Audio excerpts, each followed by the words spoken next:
Hello दोस्तों, कैसे हैं आप सब लोग। मैं इश्तियाक हुसैन श्री राम कोचिंग क्लासेस चित्तौड़गढ़ में आपका हार्दिक स्वागत करता हूं। दोस्तों, हमने जीव विज्ञान के अंदर जो टॉपिक स्टार्ट किया था मानव रोग, ह्यूमन डिजीज, तो ये जो चैप्टर हमने स्टार्ट किया था इसके अंदर हमको क्या पढ़ना था, मानवों में होने वाली बीमारियां, किसकी वजह से बीमारी हो रही है, क्या बचाव करें, क्या किया जाए, सारा चल रहा था। तो इसका भाग एक हमने कंप्लीट कर लिया था। आइए पहले रिवाइज कर लेते हैं कि हमने अब तक क्या पढ़ा। हमने पढ़ा रोग। मानव के रोगों को हम दो कैटेगरी में डिवाइड करते हैं। ऐसे रोग जो जन्म से होते हैं उनको अपन बोलते हैं जन्मजात रोग, यानी कि कोजेनाइटल, बाई बर्थ होते हैं।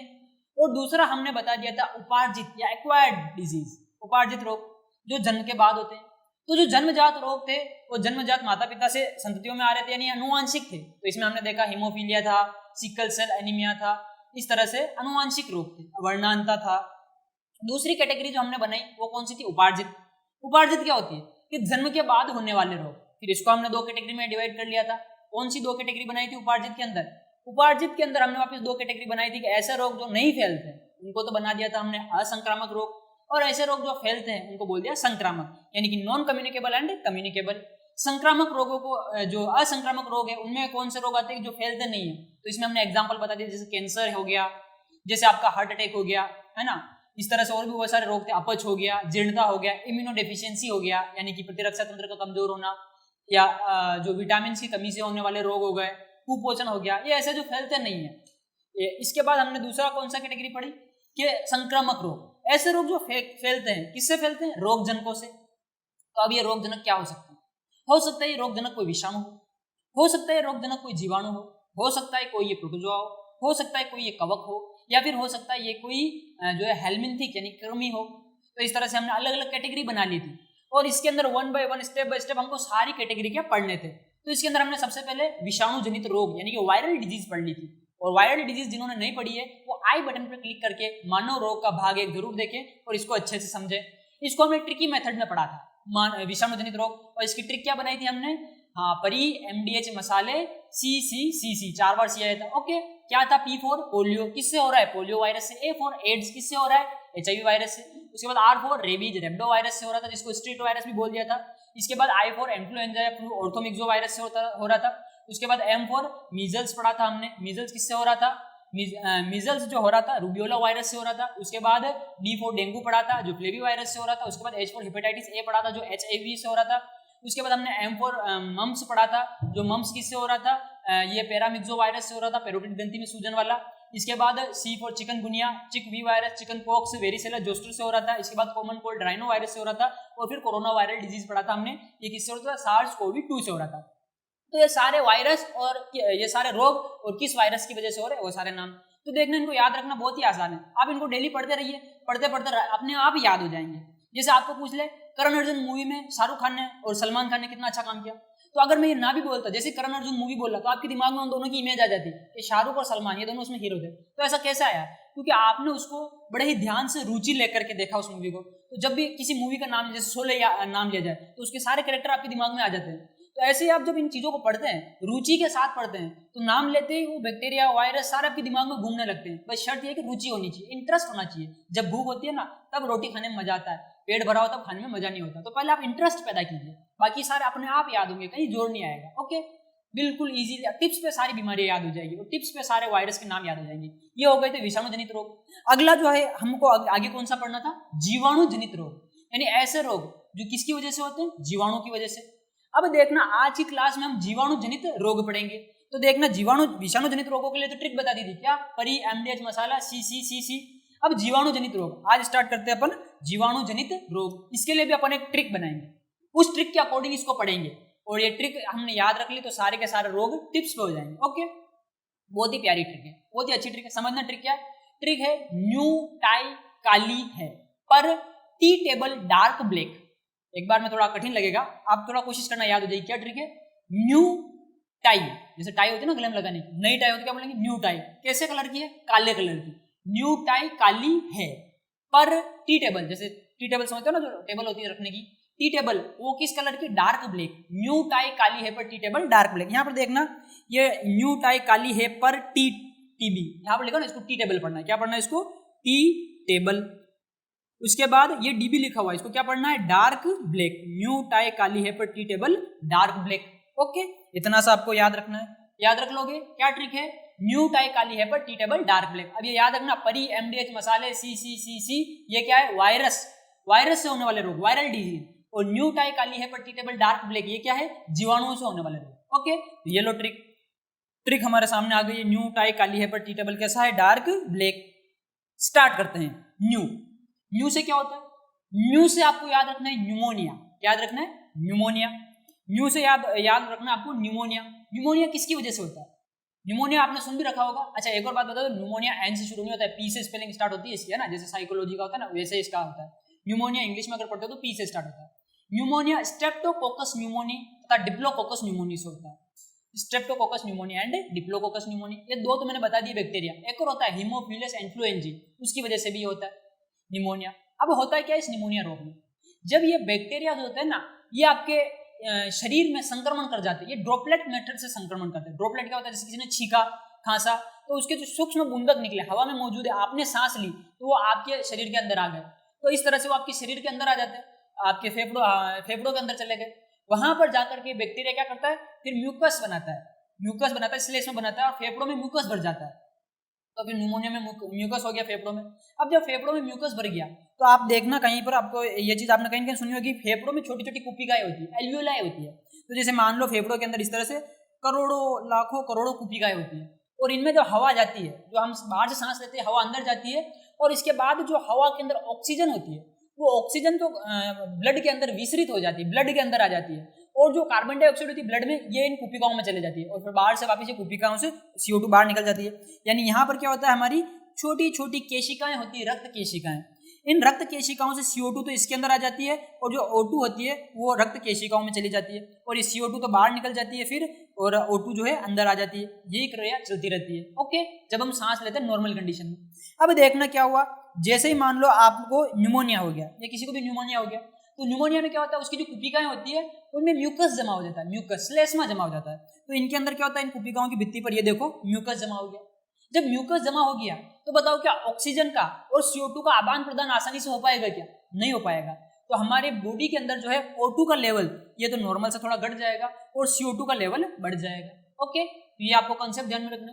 अब देखना, अब जो नॉर्मल ये वेन्स देखते हो, शिराएं देखते हो, इन शिराओं में अशुद्ध रक्त बहता है। हमारे हाथ पैर पे जो नसें नजर आती है ना, इनमें अशुद्ध रक्त बहता है। आप देखना इनका रंग कैसा होता है, हरा, हल्का नीला, इस तरह से आपको इन नसों का रंग नजर आता है। तो ये रंग ऐसा क्यों होता है पता है, क्योंकि इनमें अशुद्ध रक्त बह रहा है। अशुद्ध रक्त बोले तो CO2 वाला रक्त है। अब बॉडी में ही CO2 की मात्रा बढ़ रही है, तो आपको नहीं लगता क्या बॉडी का कलर हल्का फुल्का कहीं कहीं चेंजिंग नजर आना चाहिए। तो ऐसा नॉर्मल कंडीशन में तो नहीं होता, लेकिन न्यूमोनिया जब ज्यादा ही बढ़ जाता है, उस कंडीशन में CO2 का लेवल बढ़ने की वजह से ये नाखूनों के ऊपर या आंखों की कंजक्टिवा पर, यहाँ पर आंखों के अंदर स्क्लेरा पर जो होते हैं ना नीले धब्बे नजर आते हैं, या फिर दूसरे नीले धब्बे नजर आते हैं। तो किस कंडीशन में ऐसा होता है, ऐसा न्यूमोनिया के अंदर होता है। याद रख लोगे कितना इजी, न्यूमोनिया किसकी वजह से हो रहा है, Streptococcus pneumonia and diplococcus pneumonia. एक और याद रख सकते हो चाहो तो हीमोफिलस इन्फ्लुएंजी, वो इतना इंपॉर्टेंट नहीं है, ये दोनों इंपॉर्टेंट है। और इसमें क्या क्या हो रहा है सारा आपको मैटर समझ में आ गया। हाँ, ये जो है ना, एक और जो विद्यार्थी इस वक्त मुझे देख रहे हैं, अगर वो साइंस के फील्ड से, वो बायोलॉजी के फील्ड से, तो उनके लिए मैं विशेष जानकारी और देना चाहूंगा। यहाँ पर दो नाम आपको दिखाई दे रहे हैं न्यूमोनिया के, Streptococcus pneumonia and diplococcus pneumonia. तो इसमें आपको स्ट्रेप्टोकोकस न्यूमोनिया पर विशेष फोकस करना है। अब विशेष फोकस क्यों करना है, क्योंकि बायोलॉजी के स्टूडेंट हो तो आपको पता होना चाहिए कि ग्रिफिथ नाम का साइंटिस्ट था, जब आनुवंशिक पदार्थ की खोज कर रहा था, तो आपको एक्सपेरिमेंट याद है, उसने चूहों के ऊपर एक्सपेरिमेंट किया था, चूहिया के ऊपर है, इंजेक्शन लगाए थे। तो उसमें जो बैक्टीरिया काम में लिया था कौन सा था, स्ट्रेप्टोकोकस न्यूमोनिया ही था, है ना। इसके दो प्रभेद लिए थे, R और S, फिर गर्म करके इंजेक्शन डाला, ठंडा करके डाला, वो सारा एक्सपेरिमेंट है ना। तो उसका ग्रिफिथ का एक्सपेरिमेंट किसके ऊपर था, इस स्ट्रेप्टोकोकस न्यूमोनिया को लेकर ही उसने एक्सपेरिमेंट किया था आनुवंशिक पदार्थ की खोज में। तो इसलिए इंपॉर्टेंट है, विशेष रूप से आपको ध्यान रखना है। क्या होता है, इसकी वजह से न्यूमोनिया हो जाता है। दूसरा क्या है, टाइफाइड। न्यू टाई काली है पर टी टेबल डार्क ब्लैक, इसमें न्यू फॉर क्या है, न्यूमोनिया। अच्छे से आपको न्यूमोनिया समझ में आ गया होगा। हाँ, दूसरा क्या है, टाई से आपको याद रखना है टाइफाइड। क्या याद रखना है, टाइफाइड आपने सुन भी रखा है, जिसको मियादी बुखार यानी कि एंट्रिक फीवर बोलते हैं। टाइफाइड को क्या बोलते हैं, मियादी बुखार या एंट्रिक फीवर। इसको और क्या बोल सकते हैं, इसको मोती जर्रा भी बोलते हैं। क्या बोलते हैं, मोती जर्रा। ओके, नेक्स्ट देखना, मियादी बुखार टाइफाइड के अंदर क्या होता है। टाइफाइड के अंदर जो होता है, टाइफाइड के अंदर आप खाना खाते हो, दूषित भोजन का प्रयोग करते हो या दूषित जल का प्रयोग करते हो, तो ये जो साल्मोनेला टाइफी की वजह से टाइफाइड होता है, किसकी वजह से? Salmonella typhi. ये आपके शरीर के अंदर आ जाता है, आपके आमाशय को और छोटी आंत को विशेष रूप से संक्रमित करता है। किसको? आमाशय को, छोटी आंत को। आमाशय में सूजन आ जाती है, छोटी आंत में प्रॉब्लम हो जाती है। तो इस तरह से आपकी क्या पाचन की क्रियाएं प्रभावित होती है। और फिर क्या होता है? पाचन की क्रियाएं प्रभावित होने के बाद सेकंड क्या होता है? आपके शरीर के अंदर जो पाचन की क्रिया प्रभावित हो रही है, अब ये गंभीर होती जाएगी धीरे धीरे। अपच हो जाएगा, उल्टी हो जाएगी, लूज मोशन हो जाएगा, बुखार आ जाएगा, सिर दर्द हो जाएगा। इस तरह से बीमारियां तो बढ़ती रहेगी। फिर क्या होता है? इसका टाइम से अगर इलाज ना हो तो फिर क्या होता है? आंत के अंदर, छोटी आंत में छेद हो जाता है, इंटरनल ब्लीडिंग स्टार्ट होती है, फिर आदमी मर जाता है। ओके, तो टाइफाइड को आपको विशेष रूप से ध्यान रखना है। टाइफाइड के ऊपर जो विशेष क्वेश्चन बनता है, इंपॉर्टेंट क्वेश्चन क्या है? टाइफाइड में टेस्ट कौन सा किया जाता है? टाइफाइड के अंदर विडाल टेस्ट किया जाता है। कौन सा? विडाल परीक्षण। ये आपको विशेष रूप से ध्यान रखना, बहुत बार पूछा हुआ सवाल, इंपॉर्टेंट, बबलू बना लेते हैं पास में, इंपॉर्टेंट है। टाइफाइड में कौन सा परीक्षण किया जाता है? टाइफाइड में विडाल परीक्षण किया जाता है। विडाल टेस्ट किसमें होता है? टाइफाइड के अंदर। अच्छा, ये तो टाइफाइड की नॉर्मल बातें होगी। चलो एक और बात बताता हूँ, इंटरेस्टिंग है ना। एक औरत थी जिसका नाम था मेरी मेलोन। क्या नाम था? मेरी मेलोन। ये एक रसोईया थी, कुक थी। इसका काम क्या था? खाना बनाना, लोगों घरों पर खाना बनाती थी। ये बात है अमेरिका की। तो वहां पर क्या 1901 से लेकर के 1907 तक देखा गया कि मेरी मेलोन, जहां पर मतलब एक विशेष हिस्से में देखा गया कि लोग को टाइफाइड हो रहा है और टाइफाइड की वजह से लोग मर रहे हैं। तो बाद में रिसर्च की गई, पता किया गया ऐसा क्यों हो रहा है, खोज की गई, तो पता चला कि जो औरत है ना मेरी मेलोन, ये औरत जिस घर में जाती है, जिस घर में काम करती है, उस घर के लोगों को क्या हो जाता है? टाइफाइड हो जाता है, और फिर उस घर के कुछ लोग मर जाते हैं। तो ये जो मेरी मेलोन है ना रसोईया, इसने टाइफाइड फैलाने का काम किया। इसी वजह से इसको मेरी मेलोन के बजाय टाइफाइड मेरी नाम से जाना जाने लगा। किस नाम से? टाइफाइड मेरी। तो टाइफाइड मेरी, टाइफाइड मेरी। तो आपको समझ में आ गया टाइफाइड मेरी क्या? एक रसोईया थी मेरी मेलोन नाम की, और उसकी वजह से टाइफाइड फैला, तो उसको मेरी मेलोन टाइफाइड मेरी के नाम से जाना लगा। अब मैं ये बात यहाँ पर क्यों बता रहा हूँ? क्योंकि हम सारा ही चीजें एक साथ लेके चलते हैं, आरबीएसई को भी लेके चलते हैं, एनसीईआरटी को भी लेके चलते हैं। तो जो टाइफाइड मेरी का जो जिक्र है ना, ये 12th एनसीईआरटी में दे रखा है। उसका जिक्र हल्का फुल्का नाम दिया हुआ है, टाइफाइड मेरी जो रसोईया थी उसने टाइफाइड को फैलाने का काम किया, ऐसा सा एनसीईआरटी में दिया हुआ है। ओके, तो इस वजह से मैंने आपको यहाँ पर हल्के फुल्की इसकी जानकारी दी। टाइफाइड की जानकारी आपको अच्छी लगी? टाइफाइड में कौन सा टेस्ट किया जाता है? Widal test. अच्छा, टाइफाइड में टाइफाइड किसकी वजह से होता है? साल्मोनेला टाइफी की वजह से। और ये कैसे होता है? संदूषित भोजन के प्रयोग से, मतलब कि संक्रमित भोजन, दूषित जल का प्रयोग करो। इसलिए हमेशा ध्यान रखो, खाना जो होता है वो अच्छे बर्तनों में होना चाहिए, साफ सफाई के साथ खाना बनाना चाहिए। ओके, और आगे चलते हैं। नेक्स्ट है म्यूटाई काली है। तो काली में का और ली दोनों अलग अलग शब्द है। का और ली, का से आपको याद रखना है काली मौत। का से क्या याद रखना है? काली मौत। काली मौत किसको कहते हैं? काली मौत भैया जी कहते हैं प्लेग को। किस बीमारी को कहते हैं काली मौत? प्लेग को। ध्यान रखना, आगे दो चीजें आएगी, एक तो आएगी काली खांसी, एक आएगी काली मौत। तो जो काली खांसी है ना, वो काली खांसी तो पर्टूसिस होता है, और काली मौत किसको कहते हैं? प्लेग को कहते हैं। ओके, प्लेग किसकी वजह से होता है? ये यर्सीनिया पेस्टिस नाम का बैक्टीरिया होता है, इसकी वजह से, या फिर पास्चुरेला पेस्टिस, इसकी वजह से होता है। यर्सीनिया पेस्टिस या पास्चुरेला पेस्टिस, दोनों ही है। अब ध्यान रखना, टाइफाइड होते प्लेग कैसे होता है? तो आपने कहीं न कहीं दिमाग में, जहन में इतना सा तो बना होगा, चूहों की वजह से ऐसे सुना होगा कहीं कहीं। तो चूहों की वजह से फैलता है। होता किसकी वजह से है? यर्सीनिया पेस्टिस या पास्चुरेला पेस्टिस की वजह से। अब ये टाइफाइड प्लेग चूहों की वजह से कैसे होता है? तो देखना, चूहों जरूर नहीं है, गिलहरी होती है ना, गिलहरी जो अपने घरों में आसपास में आप देखते हो, तालेड़ी जिसको बोलते हैं, वो गिलहरी या फिर चूहा, दोनों की वजह से हो सकता है। अब हर चूहे या हर गिलहरी से प्लेग हो ऐसा भी जरूरी नहीं है। कैसे क्या होता है देखना, जैसे चूहा होता है, चूहा, ऊंदरा, ये रहा चूहा को बोलते हैं रेटस। ओके, इस जैसे इंसानों के ऊपर परजीवी होता है, आपको पता है इंसानों के शरीर के ऊपर भी परजीवी होता है। आपके शरीर पर क्या होता है? सोचो, जू। इंसानों के ऊपर कौन सा परजीवी होता है? जू। इंसान का खून पीती है ना, जू। इसी तरह चूहों के ऊपर भी परजीवी होते हैं। चूहों के ऊपर एक परजीवी होता है जिसको बोला जाता है पिस्सू। क्या बोला जाता है? पिस्सू। पिस्सू सुना होगा। चूहों के ऊपर होता है, गिलहरी के ऊपर होता है। तो ये परजीवी चूहों या गिलहरी के ऊपर पिस्सू होता है। इस पिस्सू के ऊपर एक परजीवी होता है, कौन? यर्सीनिया। कौन सा होता है? यर्सीनिया पेस्टिस, या फिर बोल दो पास्चुरेला पेस्टिस। तो ये पास्चुरेला पेस्टिस किसके ऊपर होता है? यर्सीनिया पेस्टिस या पिस्सू के ऊपर होता है। और पिस्सू किसके ऊपर होता है? पिस्सू चूहे के ऊपर होता है। हाँ, पिस्सू का वैज्ञानिक नाम आप चाहो तो याद रख सकते हो, इसका वैज्ञानिक नाम होता है जिम्नोप्सेला। चलो हिंदी में लिख देते हैं, वैज्ञानिक नाम होता है इसका जिम्नोप्सेला। क्या नाम होता है? जिम्नोप्सेला। किसका वैज्ञानिक नाम है ये? पिस्सू का वैज्ञानिक नाम है। अब एक बात ध्यान रखना, चूहे के ऊपर कौन रह रहा है? पिस्सू। तो चूहे का परजीवी कौन हो गया? पिस्सू। तो पिस्सू क्या है? चूहे का परजीवी। अब इस पिस्सू के ऊपर कौन रह रहा है? यर्सिनिया। तो ये जो यर्सिनिया है ना, ये इस चूहे का अति परजीवी है। क्या ये? अति परजीवी। अति परजीवी। ओके, ये तो मैंने आपको हल्की फुल्की इसकी जानकारी दी। हाँ, अब देखना क्या होता है, ऐसा चूहा जिस चूहे के ऊपर पिस्सू हो और उस पिस्सू के ऊपर कौन हो? यर्सिनिया, उनकी वजह से प्लेग फैलता है। क्या होता है, चूहे के ऊपर तो पिस्सू रहता है।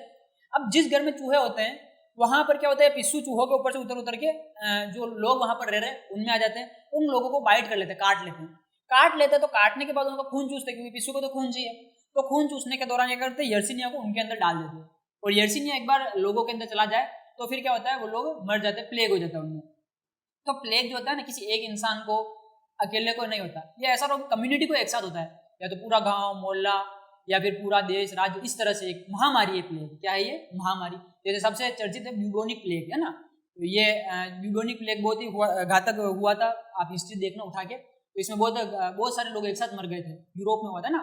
तो देखना, अब ये जो प्लेग है, वर्तमान में प्लेग नहीं होता है, प्लेग का उन्मूलन हो चुका है। अब प्लेग वाली बीमारी अब नहीं होती है, लेकिन आपको पता होना चाहिए किसकी वजह से फैला था ये चूहों की वजह से। अब चूहों की वजह से तो फैला, लेकिन क्या चूहा ऐसी प्लेग फैला रहा था? नहीं, चूहे के ऊपर क्या था? पिस्सू था। क्या था? पिस्सू। और पिस्सू के ऊपर क्या था? Yersinia pestis. ओके, अब पिस्सू का वैज्ञानिक नाम क्या होता है? जिम्नोप्सेला। क्या वैज्ञानिक नाम होता है इसका? जिम्नोप्सेला। अच्छा, एक और आपको जानकारी की बात बता दूं, इंडिया के अंदर इस प्लेग के लिए वैक्सीन तैयार किया है। किसने बनाया? हॉफकिन इंस्टीट्यूट ने बनाया। मुंबई में है ये हॉफकिन इंस्टीट्यूट। इन्होंने क्या किया, इसके लिए प्लेग के लिए क्या बनाया था? वैक्सीन, यानी कि टीका बना लिया था। ओके, अब प्लेग नहीं होता है, प्लेग वाली बातें अब खत्म हो गई। प्लेग की जानकारी आपको अच्छी लगी तो क्या याद रखना है? न्यू टाई काली। तो कहा से क्या याद रखना है? काली मौत। काली मौत किसको बोलते हैं? प्लेग को बोलते हैं। इसके बाद ली से आपको याद रखना है लेप्रोसी। क्या याद रखना है? लेप्रोसी। लेप्रोसी, अब लेप्रोसी क्या होता है? लेप्रोसी बोलते हैं हैंसन्स डिजीज को। हैंसन्स डिजीज बोले तो कोढ़। क्या होता है? कोढ़, या फिर इसको कुष्ठ रोग बोला जाता है। तो हैंसन नाम का साइंटिस्ट था, उसने इसके बारे में बताया था, इसलिए इसको हैंसन्स डिजीज बोला जाता है, या फिर इसको लेप्रोसी बोला जाता है। तो जो कोढ़ होता है, कोढ़ को लेप्रोसी कहते हैं, इसी को हिंदी में कुष्ठ रोग कहते हैं। किसकी वजह से होता है ये माइक्रोबैक्टीरियम लेप्री की वजह से होता है। एक बैक्टीरिया होता है, क्या नाम है इसका? Mycobacterium leprae. ओके, तो माइक्रोबैक्टीरियम लेप्री की वजह से होता है। अब देखना होता क्या है इसमें, कि यहाँ पर त्वचा के ऊपर सफेद दाग बन जाते हैं। कैसे दाग? सफेद दाग। और ये संवेदनहीन होते हैं, यानी इनमें दर्द महसूस नहीं होता, लेकिन दाग बन जाते हैं। त्वचा पर और तंत्रिकाओं पर प्रभाव डालता है ये, और यहाँ पर उंगलियों पर, त्वचा के ऊपर घाव बन जाते हैं। जैसे आपने पुरानी मूवी में देखा भी होगा, पुरानी मूवी में बहुत सी बताते हैं प्लेग अपना कोढ़ वाला। अभी तो इतने पेशेंट को देखने को नहीं मिलते, लेकिन पुरानी मूवी में आप देख सकते हो किस तरह से बताया जाता है ना। तो ये किसकी वजह से होता है? माइक्रोबैक्टीरियम लेप्री की वजह से। अच्छा, इसमें एक टेस्ट किया जाता है, क्या किया जाता है प्लेग में, सॉरी लेप्रोसी में एक टेस्ट किया जाता है। कौन सा टेस्ट होता है? तो इसमें लेप्रोमीन टेस्ट किया जाता है। कौन सा टेस्ट? लेप्रोमीन टेस्ट। ध्यान रखना भैया जी, अपने कोढ़ में कौन सा टेस्ट होता है? लेप्रोमीन टेस्ट। अच्छा, इसी तरह से आपने अभी जस्ट थोड़ी देर पहले पढ़ा था टाइफाइड। टाइफाइड में कौन सा होता है? Widal test. इसी तरह से कल बताया था डेंगू में कौन सा होता है? टोर्निकेट टेस्ट। तो जो मैं टेस्ट बता रहा हूँ वो टेस्ट आपको याद रखने हैं। ओके, तो साथ के साथ नोटबुक रखा करो, लिखा भी करो। हाँ, डेंगू में कौन सा? टोर्निकेट टेस्ट। टाइफाइड में कौन सा? Widal test. और आज बता दिया कोढ़ में कौन सा होता है? लेप्रोमीन टेस्ट किया जाता है। कौन सा टेस्ट? लेप्रोमीन टेस्ट। आगे बढ़ते हैं। हाँ, नेक्स्ट है न्यू टाई काली हे से आपको याद रखना है हेजा। क्या याद रखना है? हेजा। हेजा जिसको कोलेरा कहा जाता है। क्या कहा जाता है? कोलेरा। और ये विब्रियो कोलेरी की वजह से होता है। किसकी वजह से? विब्रियो कोलेरी की वजह से होता है। बैक्टीरिया होता है विब्रियो कोलेरी। अब देखना हेजा क्या होता है? दूषित जल या दूषित भोजन का प्रयोग करने से या दूषित जल या भोजन हमारे आंतों में चला जाता है, और आंतों में जब ये विब्रियो कोलेरी पहुंच जाता है तो उस समय लूज मोशन वगैरह हो जाती है, उल्टी दस्त। तो ये सारी की वजह से ये आपको हेजा को आप सब अच्छे से जान ही रहे हो। इसके बारे में इंपॉर्टेंट क्वेश्चन ये नहीं, एक और इंपॉर्टेंट क्वेश्चन बनता है, ये जो विब्रियो कोलेरी होता है ना, इसका आकार कैसा होता है? किस शेप का होता है? तो इन बैक्टीरिया को अगर आप माइक्रोस्कोप में देखते हो तो ये कुछ इस तरह के नजर आते हैं, जैसे मैं बना रहा हूँ। अच्छा, ये आपने कहाँ देखा ऐसा? ये क्या है? कोमा होता है ना, कोमा इस तरह से। ये कोमा जैसे लग रहे नहीं लग रहे? तो ये जो बैक्टीरिया होते हैं कोमा के आकार के होते हैं। किस आकार के? कोमा के आकार के। तो यहाँ पर इनके ऊपर इंपॉर्टेंट क्वेश्चन यही बनता है कि विब्रियो कोलेरी किस आकार के होते हैं? कोमा के आकार के। किस आकार के? कोमा के आकार के होते हैं। इसीलिए इसको विब्रियो कोलेरी को विब्रियो कोमा भी कह देते बहुत बार, तो भी सही है। तो विब्रियो कोलेरी या comma cholerae, vibrio comma. Okay, ये आपको हेजा याद ध्यान रखना है। हेजा ऐसे फैल कैसे रहा है, आपने अभी मैंने बता दिया कि ये दूषित भोजन और जल की वजह से। तो होता है क्या है कि घरेलू जो मक्खी होती है ना, मस्का डोमेस्टिका, घरेलू मक्खी जो आपके घर में पाई जाती है, वो मक्खी की जो होती है ना भोजन को दूषित कर देती है, जल को दूषित कर देती है। तो इसका वाहक कौन हो गया हेजा का? घरेलू मक्खी। ओके, घरेलू मक्खी बहुत सारी बीमारियां फैला सकती है, इसमें एक हेजा भी है। नेक्स्ट अपन बात करते हैं न्यू टाई काली है पर। पर से आपको क्या ध्यान रखना है? पर से आपको ध्यान रखना है पर्टूसिस। क्या ध्यान रखना है? पर्टूसिस। पर्टूसिस बीमारी है। क्या होती है पर्टूसिस बीमारी?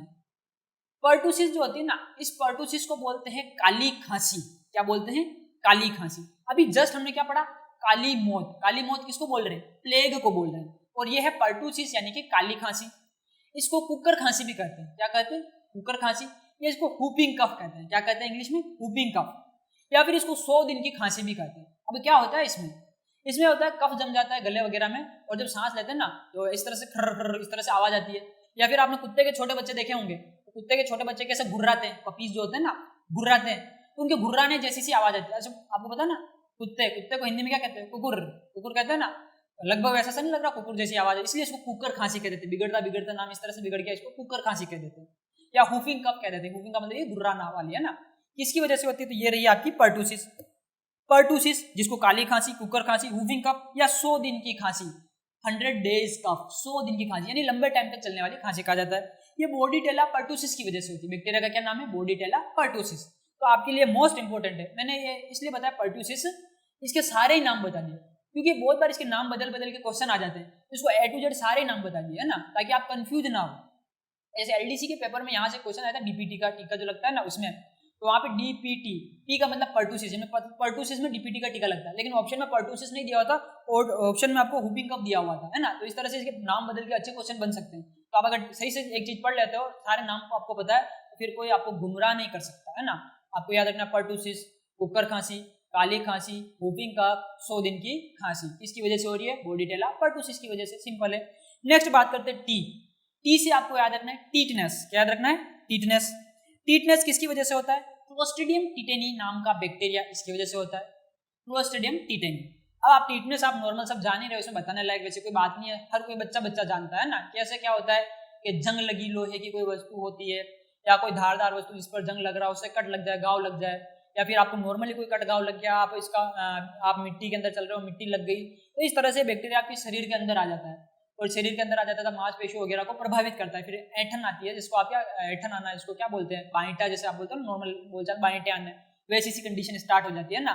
तो इसमें क्या है कि ऐठन आना शुरू हो जाती है, और ऐठन आते आते फिर इसको ऐठन आती है, इसीलिए क्या है टीटनेस का टाइम से इंजेक्शन लगा लेना, जिसमें कौन सा? ATS का लगता है ना, एंटी टीटनेस सीरम का। तो ये सारे इलाज टाइम से करा लेने चाहिए, नहीं तो फिर बाद में प्रॉब्लम हो जाती है। अब देखना टीटनेस में क्या होता है, ऐंठन आ जाती है, मांसपेशियां अकड़ जाती है, जकड़ जाती है। तो नॉर्मल जकड़ रही है, चलो कोई बात नहीं, लेकिन कभी कभी क्या होता है, घातक परिस्थिति ऐसी आ जाती है कि ये जो मांसपेशियां गले की, जो की जबड़ा जो होता है ना, जबड़े की, ये जबड़े वाली पूरी मांसपेशियां अगर इनमें गलती से ऐंठन आ गई, इनमें ऐंठन आ गई तो पूरी जकड़ जाएगी, और अगर ये जकड़ गई तो आदमी क्या करे, सांस भी नहीं ले पाएगा, और उसी समय ऑन स्पॉट उसकी डेथ हो जाएगी, है ना, मर जाएगा वहीं पर। तो इस वजह से इसको लॉक जो बोलते हैं। क्या बोलते हैं? लॉक जो, यानी यहाँ पर आ जाए तो जो लॉक हो जाता है, जबड़े लॉक हो जाते हैं और आदमी मर जाता है, इसको लॉक जो भी बोलते हैं। अच्छा, पीठ की मांसपेशियों में ऐंठन आ जाती है, तो आदमी इस तरह से पूरा खींच के इस तरह से सी जैसी कंडीशन बन जाती है, इसकी सी जैसी, है ना। तो धनुषाकार हो जाता है शरीर, कैसा हो जाता है? धनुषाकार। बहुत बार ये भी क्वेश्चन पूछा जाता है किस रोग में शरीर धनुषाकार हो जाता है, तो ये टीटनेस के अंदर क्या, अगर पीठ की मांसपेशियों में ऐंठन आ गई तो शरीर धनुषाकार हो जाएगा। लॉक जो भी बोलने की जबड़ों में हो गया तो फिर आदमी मर जाएगा। किसकी वजह से होता है? क्लोस्ट्रीडियम टीटेनी की वजह से होता है। और कैसे क्या होता है? लोहे की धारदार वस्तु से कट लग जाए, जंग लगी वस्तु से, तो फिर ऐसा हो जाता है ना, इसलिए टाइम से इलाज करा लेना चाहिए। ओके, न्यू टाई काली है पर टी टेबल, तो टीबी। अब टीबी तो आपको खुद को ही पता है क्या हो सकता है। टीबी, टीबी भैया जी, टीबी आप जान रहे हो, टीबी। तपेदिक जिसको बोलते हैं, या फिर यक्ष्मा, हिंदी में क्या बोलेंगे इसको? यक्ष्मा, तपेदिक। किसकी वजह से होती है? ये माइक्रोबैक्टीरियम ट्यूबरक्लोसिस की वजह से होती है। किसकी वजह से? माइक्रोबैक्टीरियम ट्यूबरक्लोसिस बैक्टीरिया होता है। ओके, हाँ, माइक्रोबैक्टीरियम ट्यूबरक्लोसिस की वजह से टीबी हो रही है। अब आप टीबी सोचते क्या होते हैं? हाँ, वो खांसी आती है और मुंह पे रखना चाहिए, वो खांसी वाली बीमारी। तो देखना, वो आप सोच रहे हो, सही बात है, लेकिन सिर्फ फेफड़ों में ही टीबी होती है ऐसा जरूरी नहीं है। हाँ, ये पूछा जाए कि सबसे सामान्य टीबी कौन सी होती है, तो आप बता सकते हो लंग टीबी, फेफड़ों वाली टीबी। लेकिन इसके अलावा शरीर के दूसरे ऊतकों में भी टीबी हो सकती है। टीबी का मतलब क्या, उत्तकों का क्षय होना, बैक्टीरिया लग जाता है फिर उत्तकों को क्षय करना स्टार्ट कर देता है, तो किसी भी हिस्से में कर सकता है। तो शरीर के किसी भी हिस्से में आपको टीबी हो सकती है। और मोस्ट कॉमन कौन सी जो आप देखते हो, लंग टीबी यानी फेफड़ों वाली टीबी। कभी कभी क्या होता है कि दूसरे हिस्सों में भी आपको, दूसरे टिश्यूज में भी आपको टीबी हो सकती है। ओके, शरीर का ऐसा कौन सा अंग है जिसमें कभी टीबी नहीं होती, कमेंट करके बताना मेरे को। हाँ आप बताओ, चलो उससे पहले मैं बताता हूँ शरीर का कौन सा ऐसा अंग है, आमाशय। आमाशय शरीर का ऐसा हिस्सा जिसमें टीबी नहीं होती। क्यों नहीं होती टीबी, देखना आपने कहीं कहीं पढ़ा होगा आमाशय में HCl निकलता है, हाइड्रोक्लोरिक अम्ल।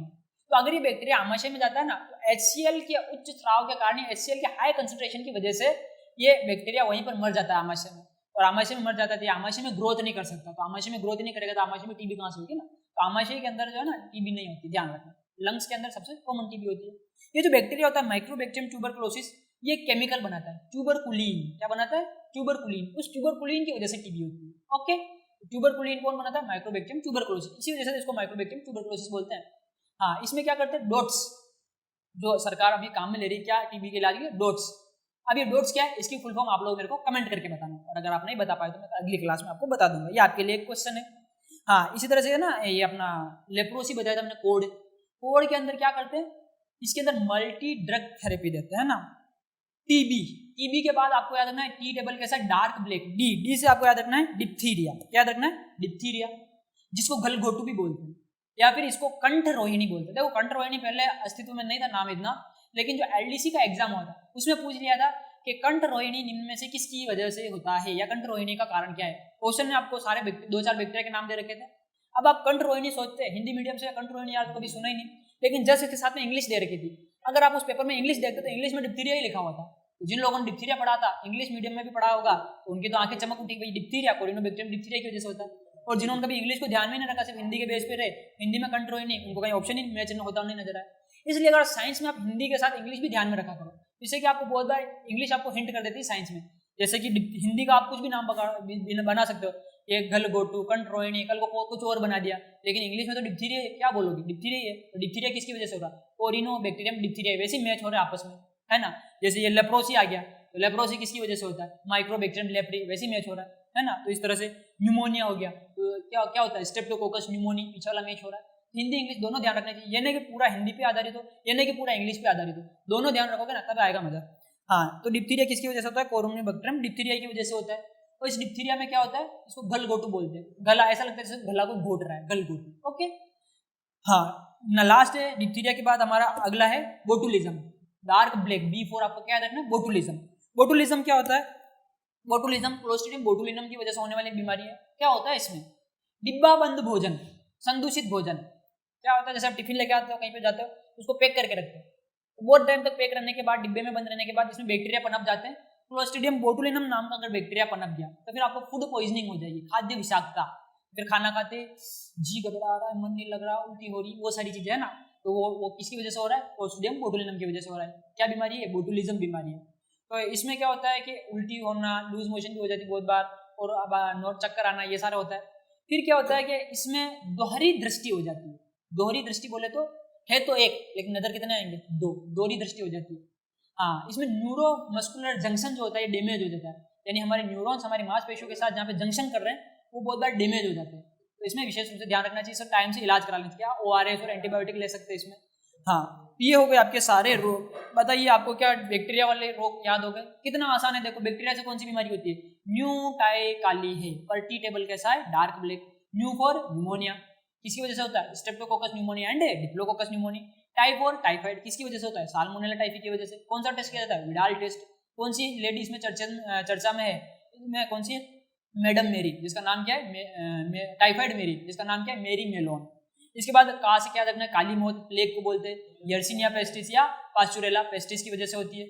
इसके बाद आपको क्या याद रखना है, इसके बाद आपको याद रखना है कि इसमें जो टाइफाइड होता है, सॉरी क्या बात कर रहे थे अपन, काली मौत, प्लेग जो होता है किसकी वजह से होता है, चूहों की वजह से। चूहों के ऊपर क्या होता है, चूहों के ऊपर जो होता है पिस्सू होता है, पिस्सू का वैज्ञानिक नाम क्या होता है, जिम्नोप्सेला, जिम्नोप्सेला। पिस्सू के ऊपर क्या होता है, ये यर्सिनिया होता है, अति परजीवी चूहे का।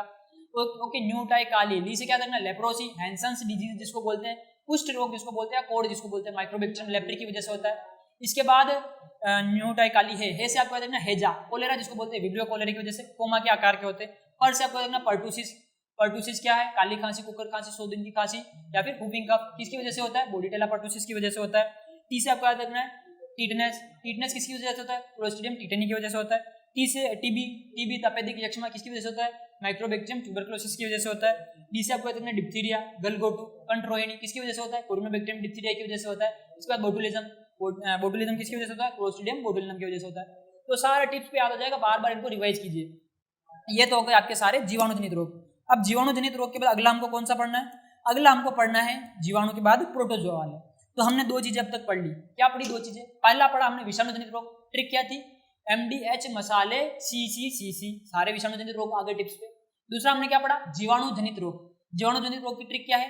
जीवाणुजनित रोगों की ट्रिक बहुत ही आसान है, न्यू टाई काली हेपेटिटेबल कैसा है? Dark black. अच्छा, एक और सवाल दिमाग में आता है कि क्या यही जीवाणुजनित रोग होते हैं, इनके अलावा कोई रोग नहीं होते क्या? होते हैं, इनके अलावा भी और रोग होते हैं, जीवाणु से भी होते हैं, विषाणु से भी होते हैं। लेकिन मैंने उन रोगों की फिर से अलग कैटेगरी बना रखी है। कैसे? जैसे एक होता है STD, सेक्सुअली ट्रांसमिटेड डिजीज, उनमें बहुत से ऐसे होते हैं जो जीवाणु से होते हैं, और बहुत से ऐसे होते हैं जो विषाणु से होते हैं, बहुत से ऐसे होते हैं जो प्रोटोजोआ से होते हैं। तो मैं जब उनको अलग से ही पढ़ा रहा हूँ तो इसके साथ उनको क्यों ऐड करूँ? क्योंकि वो 3-4 नाम ही आएंगे तो अलग से मैं आपको वैसे ही उसमें पढ़ा दूंगा, जिसमें एड्स वगैरह वो सारी चीजें पढ़ेंगे उसमें वो पढ़ा दूंगा, इसलिए मैंने उनको यहाँ पर ऐड नहीं किया। इसके अलावा आपको और कोई कंफ्यूजन आता है तो आप मेरे को मैसेज कर सकते हैं, कमेंट कर सकते हैं। आपको वीडियोस कैसे लग रहे हैं, ट्रिक्स कैसे लग रही है, कमेंट करके जरूर बताएं। अगर आपको वीडियो अच्छा लगा तो इस सूरत में इसको लाइक करें, शेयर करें, इस चैनल को सब्सक्राइब करें। अब मिलते हैं अगली क्लास में, जिंदा रहे तो फिर मिलेंगे कल की क्लास में। तब तक के लिए जय हिंद और जय भारत।